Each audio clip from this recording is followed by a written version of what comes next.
Welcome to the panel Navigating the Labyrinth of Security Careers. Please give a round of applause to our amazing panelist and panel moderator.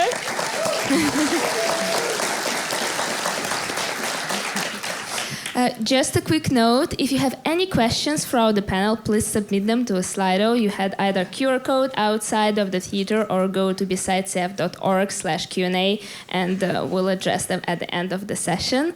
And now I'll hand over to Nicole, who will present our panelists. Excellent. Welcome, everyone. Before I introduce myself and our panelists, I want to say welcome to our panel this afternoon. And I want to start with a little audience participation. So, show of hands, how many individual contributors do I have in the room? So people in security engineer, analyst, software engineering roles. Excellent. Okay, so keep your hands raised if you're thinking about dabbling in a different security domain, maybe pivoting privacy, detection response, switching it up. Yes. Okay, we'll have something for you. Spoiler alert. Okay, now my manager's in the room. Yay. Any of the managers in the room thinking about what's next? Is an executive position in my future? Where do I grow from here? Yes, we'll have something for you a little later too. All right. Well, thank you all for being here this afternoon. We'll start our panel with introducing all of ourselves and a little bit of our origin story, how we all got into the security field in the first place. So I'll start and then hand it over to my panel. So my name's Nicole. I currently lead platform and application security at Roblox, kind of focused on all the proactive security space. And my origin story, how I got into security, was really by total accident and chance.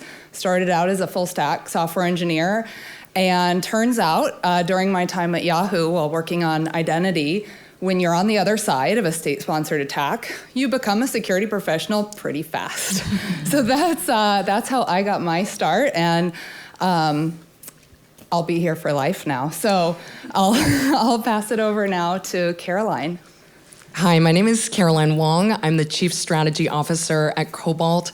We're an offensive security company. I got my start in security when I was a high school student, and my immigrant father said to me, Caroline, what would you like to study in college? And I said, I'd really like to study dance or psychology.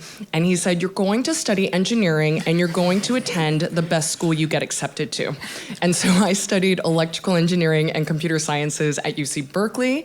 I ended up getting an internship at eBay between my junior and senior year. And when I graduated, it was 2005, so it was right after the first version of PCI DSS had come out, and the rest is history.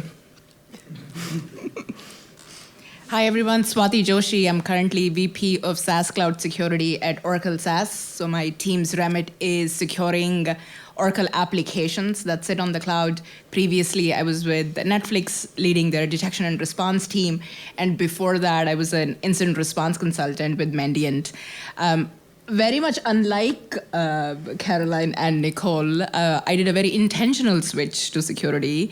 I graduated bachelor's in computer science and started out as a Java developer, and then wanted to come to the United States to study, to do my master's, but I did not want to do my master's in generic computer science, so I was looking around, and that's where the code that I had written would go through SAST and DAST, and that's how I got to know about security. And I looked at a couple of universities that were NSA accredited and got into security. And yeah, like Nicole, I'm here for life now. Yeah, good to be here. Everyone is stuck for life. I'm Westelius. I lead security at Netflix. I got my origin story for getting into security is I started tinkering a lot with computers and technology as a child, and so I am self-taught. I never went to school for anything, really. But I took a lot of different jobs within the security space. I've done anything from offensive security, network, product security, application security. I ended up doing distributed botnet type detection activities for a very long time. And so glad to be here, but also maybe not for life. Yeah. TBD. TBD. Hi, I'm Tanvi. I did math in undergrad and didn't really know what to do with it. I thought about being a professor, being an actuary, and then in my last year at undergrad, I discovered cryptography and everything kind of came together. I did a master's program that was math and CS joint, learned more about cryptography, web security, and then went on to take a role on the Paranoids team at Yahoo, working on web application security. From there, I moved to work on securing the web platform itself at Mozilla, and I pivoted over to privacy halfway through that, which I'll talk about a little bit later. Working with the W3C Privacy Community Group, I co-founded that group to build the next generation of privacy-preserving APIs for the web. So we were providing users not just a secure experience, but a private one too. And then after a decade at Mozilla, I'm now a principal engineer at Google, working on privacy and security and some policy too in search. Excellent. So now we'll shift into pivoting. So let's talk a little bit about pivoting into different domains, different roles. We've all made different career pivots into different domains. So tell me a little bit about how you made the swap. Was it intentional? Love to start with you, Tanvi, in that you made a really intentional switch into the privacy domain. Yeah, so I had been working at Mozilla on security, and over time I saw the threat model changing. Like I was no longer just thinking about attackers breaking into systems and user accounts, but we saw in the world technology companies themselves were leveraging web technologies to learn data about people, create profiles on those people, share that data, and then have that data used for various purposes, including micro-targeting and manipulation. And back then, privacy wasn't getting the kind of attention it is now. And so I really felt like I needed to get into that space and go beyond protecting the user from an attacker, but also protecting them from these companies at large. And so that's kind of how I pivoted into privacy, and then it was hard to go back. The mindsets are very similar, though, the skills that you use in one versus the other. And so now I'm in a role where I get to do a lot of different things, but still privacy is my passion. Caroline, you've made some really interesting pivots as well. Would you tell us a little more about those? Yeah, so one of them is I actually began my security career in the GRC area. At eBay, I was responsible for our information security policy. I was partnering with business and technology leaders at, for example, PayPal to ensure that we were compliant with PCI. Next, when I went to Zynga, I wrote the very first information security policy to help take that company public. At that point in my career, I made a pivot from GRC to application security and offensive security.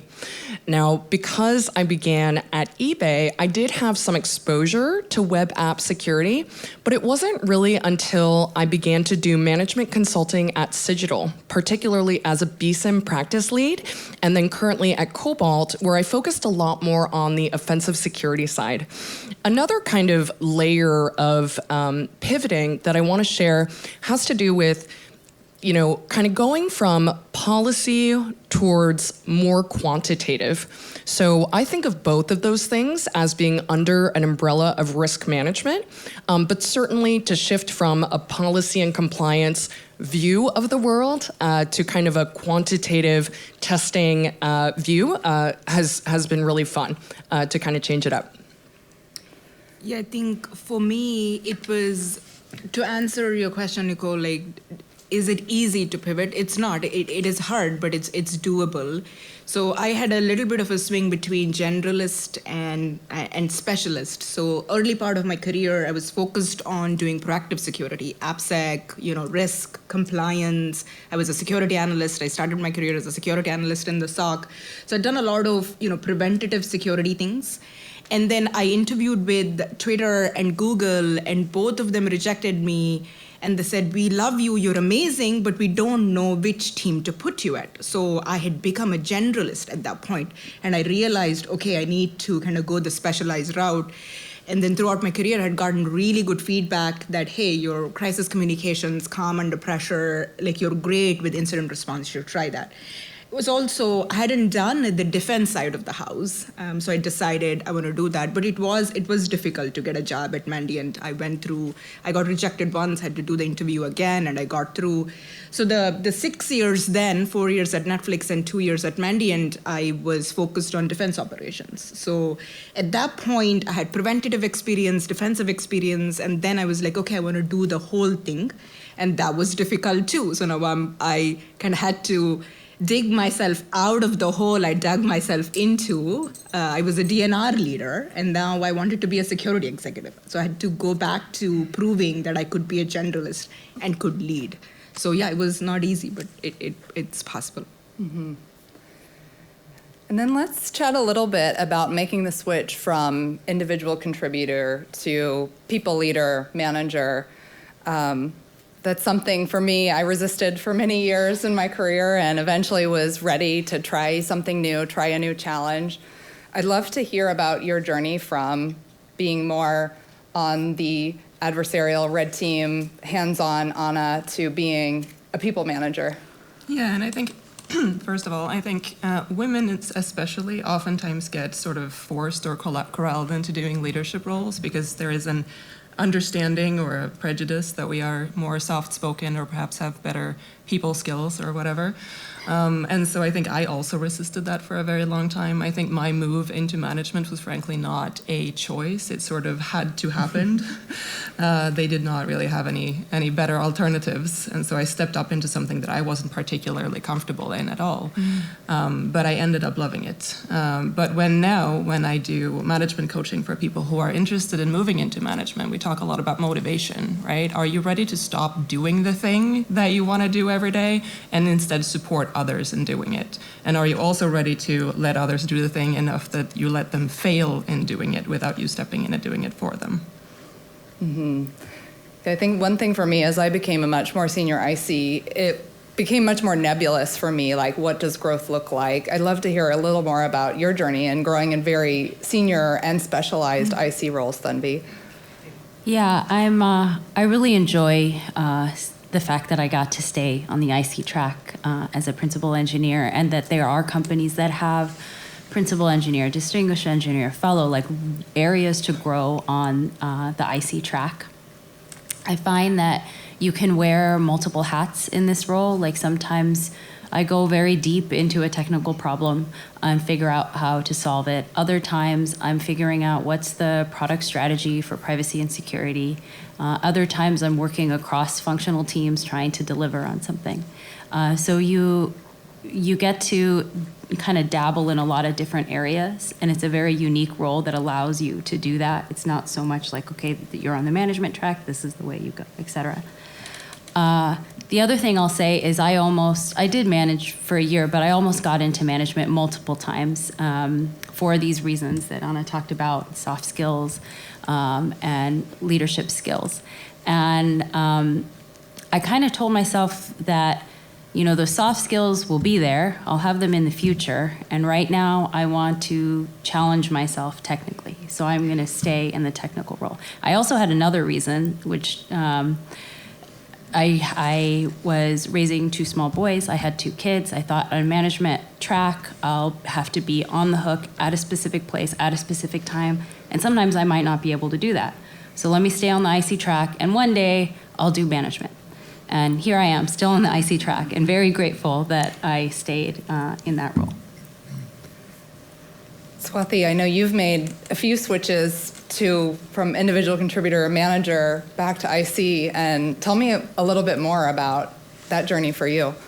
Yeah, I think for people in the room who are thinking about, should I be a manager, or try both, right? Try it and see. And usually sort of that trial and error takes a little bit. It's not immediate. It takes a few years of being in each of the roles and figuring it out.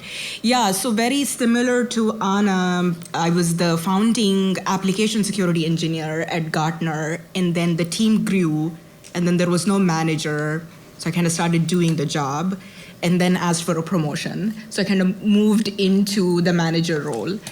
And from there, kind of scope expanded a little bit. Then I managed the identity and access engineering team and the AppSec team and what we then called Client Security Center, talking to our customers about what are we doing in terms of security controls? So from there, then I got the opportunity at Mandiant to be an individual contributor, and I decided to do it and make the switch. There were lots of feedback given saying that, do you really want to do that? You're on the manager track, it's going to be a step down, or either case. So depending on kind of where you are in your life, to Tanvi's point, it was more money, which was great. So I decided to take it also because I wanted to round out my resume. So there was other factors that drove me to take that job. And after a couple of years of doing that and then moving to Netflix in the IC role, then I was a bit more intentional. I think at that point I was like, if I want to switch back to being a manager, it was probably going to be a bit of a long-term switch. And I was lucky that the opportunities did come to do that, right? That's not always the case. Sometimes you'll probably have to wait a little bit or try a few different avenues. So it was kind of interesting.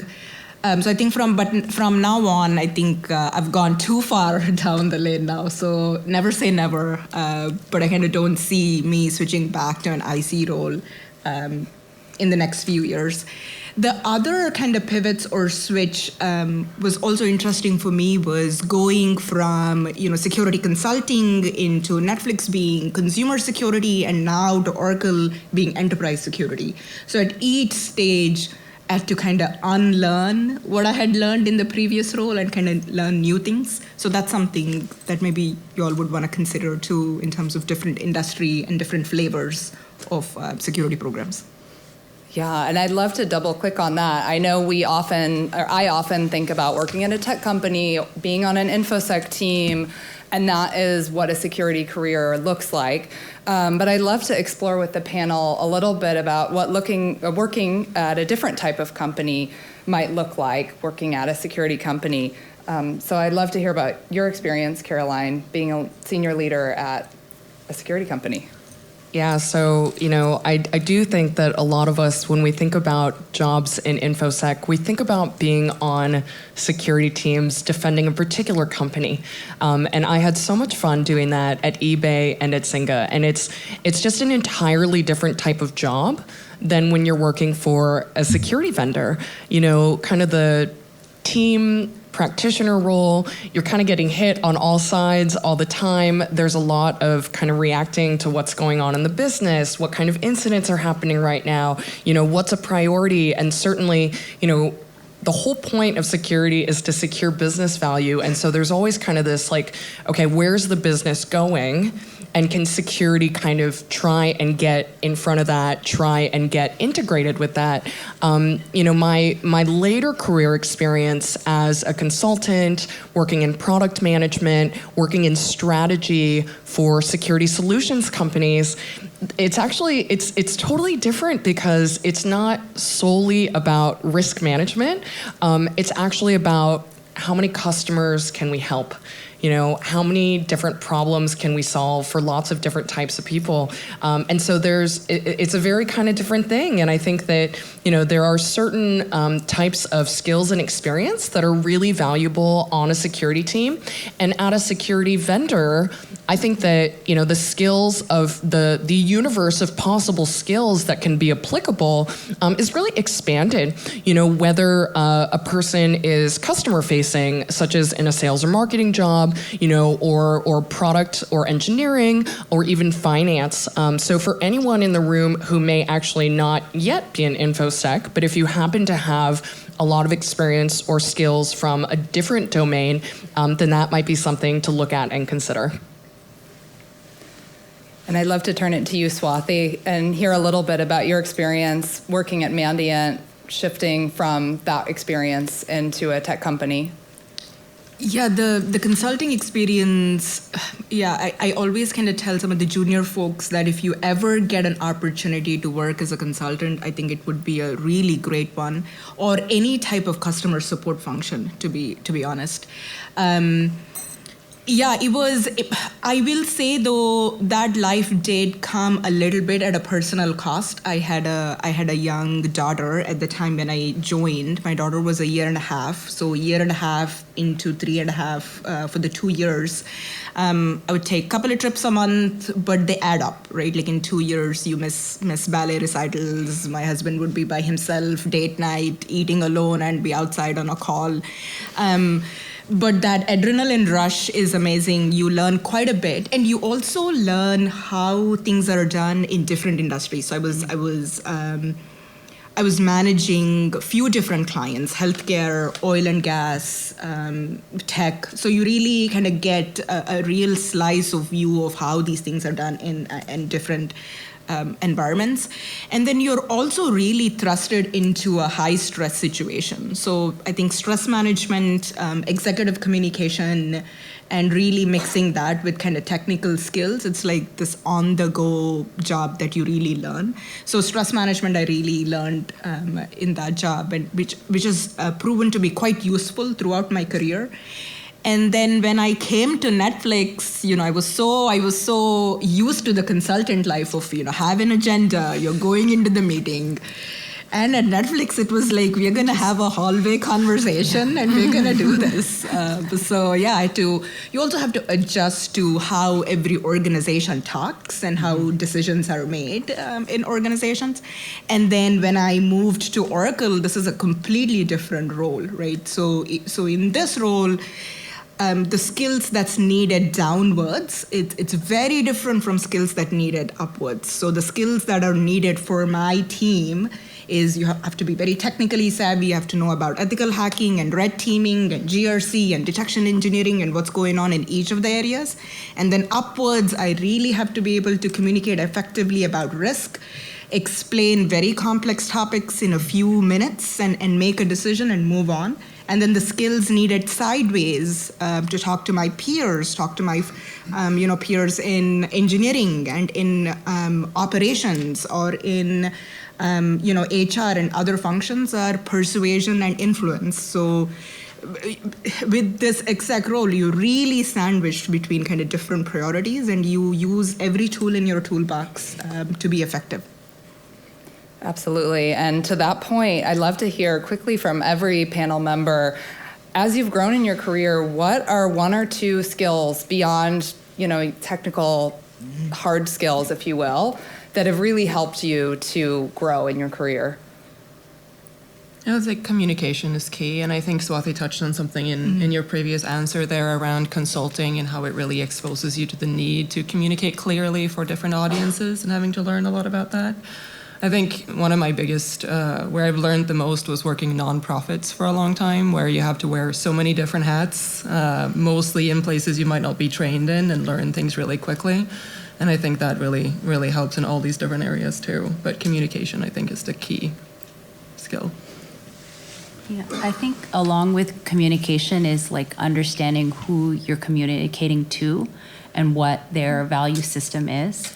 Often in security and privacy, you're trying to convince people to do certain things. And so understanding what is the thing that motivates them, what is their, like with every project, there's various things to highlight. So, I'll have a project and I'll have 3 different versions of a slide deck depending on who the audience is, on which thing to highlight, to help motivate them to collaborate with you. And the other trait that I find has been really helpful is trying to exude passion and influence others, motivate others to really think about what they're doing, what the impact is, and demonstrate that so that they go the extra mile to get the project done. Yeah, there's one that I'd like to share. Similar to other folks here, I've been in IC roles, I've been in management roles, I've been in roles where I've been leading people managers. And one of the skills I developed along the way was how to build teams. So to me, as an IC, there's sort of a type of work that I can do and a type of impact that I can make. And I find that building a team and kind of getting into a situation where 1 + 1 = 10 if you build it the right way, to me, that's so much fun. And then there is kind of the hard part that goes along with team building, which is performance management. It's entirely a different thing to be an individual contributor and to kind of constantly be improving oneself and ensure that each of us is meeting our own expectations and exceeding those expectations. It's entirely a different thing to do that with a group of people. Yeah, I would say two things for me. One is, once a TPM, always a TPM. TPM is for technical program manager. I definitely rely on that skill set quite a bit, even in this current role. So to be able to kind of organize groups, organize people around a project, around an outcome, around a result, I definitely use that quite often. The other one would be context switching. You are required to context switch very, very often. There might be an email where somebody's saying they have a better offer, so now you got to go do a dive and save. There is an O-Day that's dropped, so there is another Slack channel where you're trying to do incident response. You're trying to keep a tab of everything that's going on. There is a peer of yours that has some resourcing issues and want to borrow some people from your team. How can you solve for that? How can you be there for your first team? So if you have opportunities in your current job right now to context switch often, do that, use that muscle, because it's going to be quite helpful. It's so true. I find often the art is in, if you have so many balls that you're juggling, finding out which balls are rubber and can bounce and can withstand falling on the floor, and which balls are glass and cannot fall, or they'll totally shatter and break. So try to focus on those glass balls, if nothing else. And then we'll round us out with our panel questions here before taking some questions from the audience with a little bit of a spicy one. The pinnacle of a security career, is it the CISO role? Is that what we're all aspiring to? Have we made it once we have a CISO title? And even if you get there, is that it? No. You're done growing then? No. Okay. That's the hot thing. It's simple. This is a little bit of kind of an on-the-fly thing, but can we actually also kind of adjust this question and say, both, do we think CISO is the pinnacle of one's career? And maybe secondly, maybe each person from the group can kind of share, here's a pinnacle in my career. Maybe not the pinnacle, because we're each still kind of a work in progress, but I think that could be a fun twist. Yes, go for it. Please do. I feel like you have to go first now. And I'm happy to share for the idea, you gotta do it. And I'm happy to share my perspective. I have worked very closely with many CISOs. It's not a job I want to have personally. It doesn't sort of have the things that are kind of, for me, the perfect intersection of what I love doing and what is really, really fun for me to do.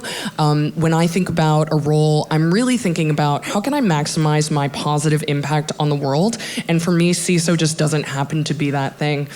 In terms of a pinnacle for me personally, in 2011, I wrote a book, Security Metrics, A Beginner's Guide, and in 2022, that book was inaugurated into the Security Canon Hall of Fame. So that was really fun. Yeah, I think thinking of a title and saying that's the pinnacle of my career, I think that's very limiting, at least in my personal opinion. So that would not be sort of the best way. So I think, similar to Caroline, I think if it's impact, if it's whatever your criteria is, I think sort of growth is that. And we all know that career is not linear, right? It's definitely a non-linear path. And just limiting it to just that one title, I think, is saying no to so many other possibilities, which it seems like I'll be doing a disservice to my own career by taking that limited view. So I think about it less about level and position, and more about what is it that I want to accomplish? Like, what impact am I trying to make? What threat am I trying to pivot in the industry? And then from there, thinking about what role will let me get there. And it's not just what role, what company, what team within that company is going to let me set myself up to make that change, make it one place, expand it beyond, influence elsewhere. So for me, the pinnacle is making these like privacy pivots in the in the tech industry itself, right? Starting at one company, pushing that to be the norm at other places, and then going on to solve another problem. Yeah, there's something there about flexibility. I think the CISO title to me feels limiting, which is a little strange perhaps to many. And so it's all about where you can find the most impact, and that not necessarily being the CISO job.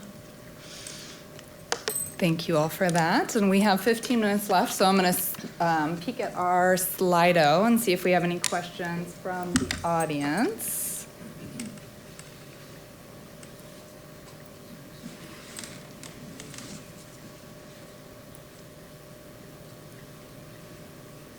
All right, here we go. So we have a question here. Do you have any novel ways that you use to communicate how security initiatives are tied to the highest level business issues? Speaking to 10-K risks, etc. Yeah, I think security metrics is a big topic and often doesn't get a lot of love that it deserves in our industry. Also because it's not only complex, but it's extremely tailored to the organization where you are part of the security team or are leading the security team for. So in general, I think some of the top three metrics are pretty straightforward. Like, if you're the security executive responsible to communicate this to the board or even other senior executives in your organization, then incident health, right? Like incident metrics and, what's going on, what type of like year in a review in the last one full year, what type are we seeing? And then tying that to what are some of the investments that we have made or we have not made. I think that's very effective. The other one is often we miss is around like application or product security. We talk about security faults and secure by design and all of that, but how much of that is driven into the product? And, as a result, how much of the mitigation are we driving? I think that's a hard metric to track, but if we even attempt to track it, I think it's an amazing story to say. And then, of course, we cannot just ignore compliance. It's always going to be there. It's essential for running the business to provide that trust and assurance to your customers. So that's something to track closely. So I would say those three. Yeah, I have a thought. One thing is novel, kind of, and one thing is less novel. I'll start out with the less novel thing, which is simply to say that throughout my career, I've observed so many security professionals who do not have a super strong grasp of what their organization is trying to accomplish. So this individual mentioned a 10K in their question, like, how many security professionals have read the 10K of their company? How many security professionals are attending their company's all-hands meetings and paying attention and knowing exactly, what the executives are talking about? How many security professionals understand what business metrics matter to their organization? Whether it's, LTV to CAC for different segments, Rule of 40, like what do those things even mean? We can probably talk about like whatever vulnerability happened last week, but do we know these really critical things about our business? The slightly more novel one is to look in the news, like what happened recently to an organization that looks like yours in some way, shape, or form. And then to say, hey, this happened to them. What does our situation look like? And then, it's a little bit of show and tell. And we have a question for you, Anna. You mentioned a challenge shifting to leadership was letting people on your team fail. How do you learn to cope with predictable incoming failures? Well, that's a good question. How do you cope with predictable failure? How do you cope with predictable incoming failure? I don't know. Sorry, I would have to think about that a little bit, actually.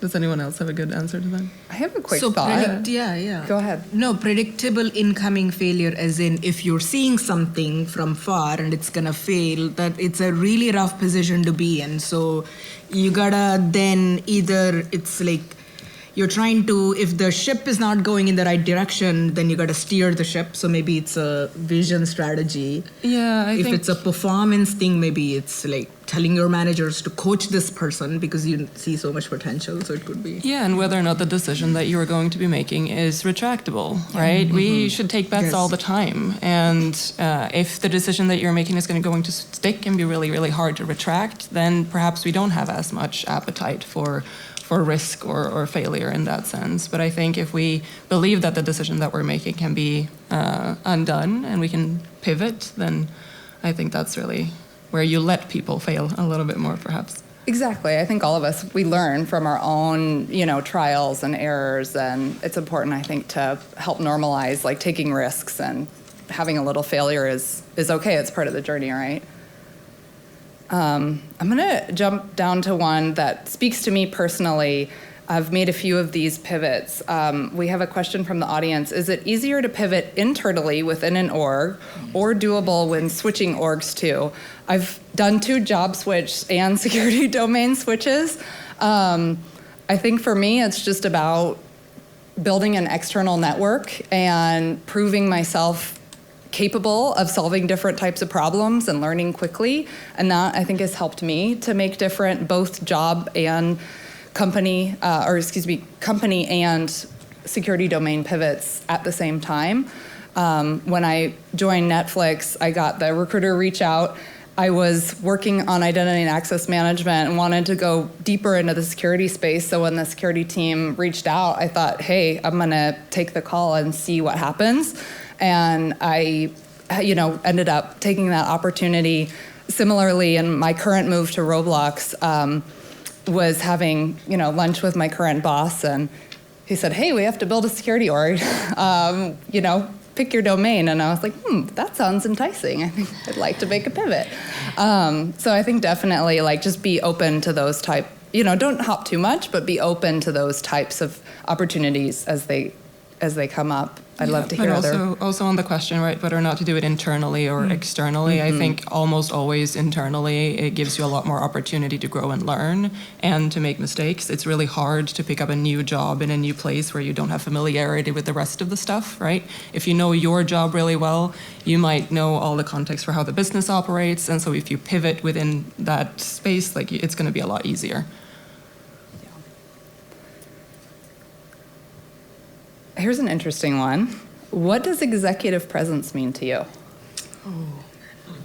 Caroline, So I think executive presence means having a vision and being able to inspire folks. I, in particular, think there's a distinction between executive presence, which I think of as effective influence, than sort of being a task manager. Not exactly a project or program manager, but there's a difference between saying, hey people, here's a list of things to do, and saying to folks, hey, here's a super interesting, really meaningful problem that we have the power to go and solve and try and figure out together. I was moderating a panel on communication, like in security communication, and is Flea in the room at all? Maybe not. So this is a line from Flea, who's Frederick Lee, who is currently the CISO at Reddit, and he said executive presence is BS. I do not agree with this. So I think what he was getting to with that was, there is a certain box put around as an executive needs to operate, say it this way, needs to speak this way. So he was getting at, hey, but there is showing up as your authentic self, and there is your personal style, and how you speak and how you operate. If it doesn't really fit in the confines of executive presence, that doesn't mean that you have to completely change yourself. Of course, there are things that you can learn to match your tone and delivery to the audience, right? Like that we need to do in our daily job as well. Like you're not talking the same language to everyone all the time. So yeah, I think I agree. I think executive presence doesn't mean you have to be in a box in a certain way, but whatever feels natural to you. And I think then we mentioned know your audience and talk to your audience in a language that they understand. What is the most energizing part of working in security and privacy for you, and how does that play into your career choices and plans? I think it's like you're helping real people. Like there's a real connection between what you're doing every day and societal safety. And that's what keeps me going every day. Yeah. Can I say money? Yeah. Yes. Yeah, totally. I think there's something really special about setting an objective or a target and just blowing right through it. I also love working with folks and coaching and mentoring folks and seeing individuals grow in their careers and build the impact that they're able to make. I think it's the complexity of the space. I think if you look technology-wise at security only 5 years ago, it's going to look extremely different from what it is today. We have to learn all the time, and that can be super challenging, but it's also really exciting. Here's an interesting one on influence. How do you convince your team to prioritize a critical vulnerability reported on Friday at 8 p.m.? Somebody's jinxing us, right? We're well into the weekend here. Please don't drop any 0 days. How do you convince people to do that over personal commitments? So if it's critical for the business and if it needs convincing, then there is a problem in the team structure or in the roles and responsibilities, is what I would say. Either the team is extremely strapped, for time and resource and for your mental load, or it's kind of not clear who has the ball and who needs to run with it.